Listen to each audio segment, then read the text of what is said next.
Dozens of indigenous protesters carrying batons have forced their way into the venue that's hosting the COP30 climate talks in Brazil.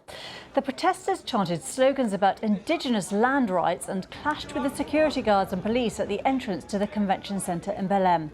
Anjana Gajal reports. It started as a carnival atmosphere outside the COP30 conference in Belém in Brazil, with protesters calling for more action on climate change. They're breaching through. They're going towards the COP venue. Then dozens forced their way into the venue, where they were outnumbered by police and security. They carried placards and flags saying our forests are not for sale. We came here in a protest to show them that the COP is for the people and the people must be there. All peoples of all colors, all ethnicity, because they need to hear us. The protesters were mainly from indigenous communities based around the Amazon region where the UN summit's taking place.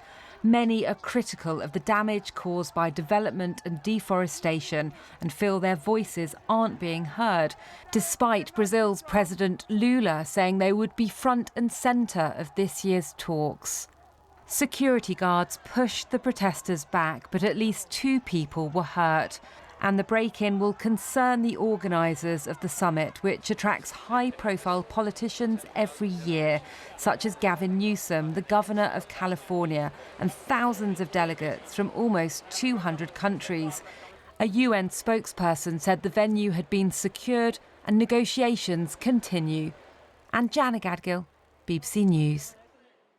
Well, our climate and science reporter Esme Stallard is at the COP conference in Belém and sent us this update just after the protest had happened.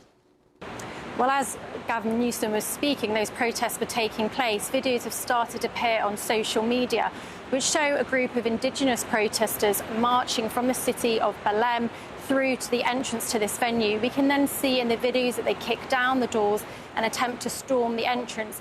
At that point, they're met by local police and UN security who attempt to push them back. Now, witnesses spoken to the Reuters news agency say that they saw a security guard being wheeled away in a wheelchair, clutching his stomach, and that another security guard reported being hit by an object from the crowd. It now looks like those crowds have been completely dispersed and we're not hearing any more reports of injuries. But obviously, this will worry UN security. These annual climate summits attract tens of thousands of people every year, including very high-level diplomats that have been here, such as Gavin Newsom from the US. And so they will be looking into why this storming was able to happen and how they could get past security. Esme Stallard there.